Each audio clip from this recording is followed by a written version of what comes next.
ঢাকা উত্তর সিটি কর্পোরেশনের অঞ্চল ৮, ৪৪, ৪৫ এবং ৪৬ নং ওয়ার্ড উত্তরখান এলাকায় গণশুনানি ও মতবিনিময় সভা অনুষ্ঠিত হয়। আজ ২৯ এপ্রিল মঙ্গলবার উত্তরা কমিউনিটি সেন্টারে বিকেল ৩টার দিকে ঢাকা উত্তর সিটি কর্পোরেশনের রাস্তা উন্নয়ন, সড়ক বাতি, খেলার মাঠ, পার্ক উন্নয়ন, ডেঙ্গু প্রতিরোধ, পরিষ্কার পরিচ্ছন্নতা এবং জলবদ্ধতা নিরসনকল্পে বিশিষ্টজন ও সম্মানিত নগরবাসীর উপস্থিতিতে এই গণশুনানি অনুষ্ঠিত হয়। গণশুনানিতে অংশ নিয়ে নাগরিকরা সরাসরি ডিএনসিসি প্রশাসকের সঙ্গে তাদের অভিযোগ, পরামর্শ ও সেবা সম্পর্কিত বিষয়ে কথা বলেন এবং প্রশ্ন করেন। ডিএনসিসির প্রশাসক সকলের প্রশ্ন শুনেন ও জবাব দেন। এছাড়াও ডিএনসিসির পক্ষ থেকে উপস্থিত সবাইকে একটি ফর্ম দেওয়া হয়। সবাই যার যার মতামত ও অভিযোগ লিখে জমা দেন। ডেঙ্গু নিয়ন্ত্রণে নগরবাসীর উদ্দেশ্যে ডিএনসিসির প্রশাসক মোহাম্মদ এজাজ বলেন, সিটি কর্পোরেশনের কর্মীদের পাশাপাশি প্রত্যেককে নিজ নিজ বাসাবাড়ি পরিষ্কার করতে হবে। কর্মীদের বিরুদ্ধে অবহেলার অভিযোগ করি সবাই, কিন্তু আমাদের কর্মীরা কিন্তু সবার বাড়ির ভিতরে গিয়ে ওষুধ দিতে পারে না, এটিও সত্যি। তাদেরকে তো বাউন্ডারি বা বাড়ির ভিতরে প্রবেশ করতে দেওয়া হয় না। আপনারা সবাই একটু খেয়াল করলে দেখবেন বেশিরভাগ বাড়ির ভেতরে এবং বাউন্ডারিতে মশার প্রজনন ক্ষেত্র রয়েছে, ময়লা আবর্জনা রয়েছে। অতএব দয়া করে নিজেদের ঘরবাড়ি নিজেরা পরিষ্কার পরিচ্ছন্ন করুন। অন্যদিকে নতুন এলাকার এক বাসিন্দা হোল্ডিং ট্যাক্সের বিষয়ে প্রশ্ন করেন। জবাবে প্রশাসক জানান, সিটি কর্পোরেশনের হোল্ডিং ট্যাক্স নির্ধারণ ও প্রদানের ক্ষেত্রে আইন রয়েছে। সে আইন ভঙ্গ করে কয়েক বছরের হোল্ডিং ট্যাক্স মওকুফের এখতিয়ার আমার নেই। এটি করলে আইন ভঙ্গ করা হবে এবং এর জন্য ভবিষ্যতে আমি এবং আপনারা সবাই মিলে বিপদে পড়ব। পরবর্তীতে যিনি দায়িত্বে আসবেন তখন আবার পূর্বের সব বছরের হোল্ডিং ট্যাক্স আদায় করতে বাধ্য হবেন। এতে আপনারাই ঝামেলায় পড়বেন। তাই আপনারা নিয়ম অনুযায়ী সব বছরের হোল্ডিং ট্যাক্স জমা দিবেন। তবে আমার কাছে রিবেটের সুযোগ রয়েছে। রিবেটের জন্য আবেদন করবেন। আমরা এখতিয়ার অনুযায়ী সর্বোচ্চটা পাশ করে দিবে।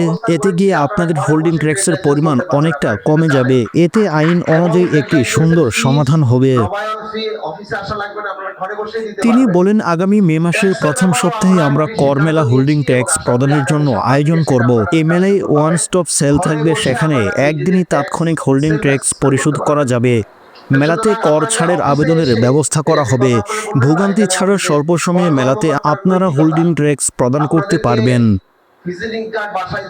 এ সময় গণশুনানির উদ্বোধনী বক্তব্যে ডিএনসিসির অঞ্চল ৮-এর আঞ্চলিক নির্বাহী কর্মকর্তা উপসচিব মোহাম্মদ জুলকার নায়ন বলেন, মন খুলে কথা বলতে পারবেন এবং আজকে কিন্তু শেষ না।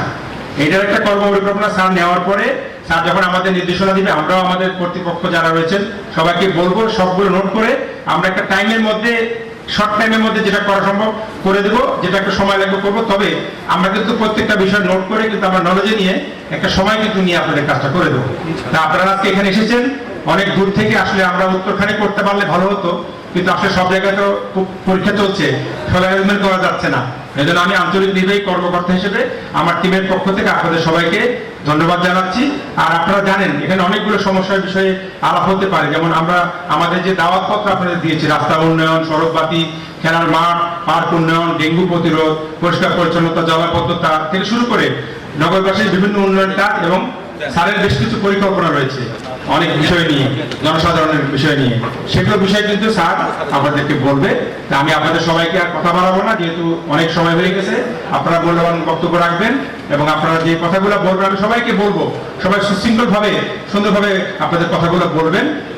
আপনারা যতক্ষণ বলবেন ততক্ষণ আমরা শুনবো, আপনাদের বিষয়গুলো নোট করবো। যদি আজকে সমাধান দিতে পারি আমরা চেষ্টা করবো। স্যার তো অবশ্যই আমাদেরকে বলে দিবেন, নির্দেশনা দিবেন। আপনারা কিন্তু পরেও আমাদেরকে পাবেন, আজকেই শেষ না। আমরা তো আছি, আপনাদের সেবায় আমরা ইনশাআল্লাহ আছি। আর আজকের এই সুন্দর অনুষ্ঠানে যারা উপস্থিত হয়েছেন অনেক কম বেশি আছে, অনেক কিছু আমাদের কমতি আছে, আপনারা খুব অসুন্দর দৃষ্টিতে দেখবেন। আপনারা দূর থেকে আসছেন, আমরা যেন সর্বোচ্চ মানুষের কথা শুনতে পারি এবং আপনাদের সেবামূলক যে কার্যক্রমের সঙ্গে বর্তমান সিটি কর্পোরেশন যুক্ত আছে সেগুলোর সঙ্গে থাকতে পারি এবং স্যারের মহাপরিকল্পনা এবং আমাদের বিষয়ে স্যারের যে নির্দেশনা সেই বিষয়গুলো স্যারের মুখ থেকে আমরা শুনবো। আপনাদের সবাইকে আবার ধন্যবাদ জানিয়ে আর আমি আমার গণশুনানিতে উপস্থিত ছিলেন ডিএনসিসির অঞ্চল 1 ও 6 এর আঞ্চলিক নির্বাহী কর্মকর্তা উপসচিব মোহাম্মদ সাদেকুর রহমান সহ ডিএনসিসির অঞ্চল 8 এর অন্তর্গত সকল ওয়ার্ডের আওতাধীন স্কুল কলেজের শিক্ষক, মসজিদের ইমাম, বাজার কমিটির সভাপতি, সাধারণ সম্পাদক ও নেতৃবৃন্দ, সোসাইটির নেতৃবৃন্দ, যুবক ও ছাত্র প্রতিনিধি এবং স্থানীয় গণ্যমান্য ব্যক্তিবর্গ।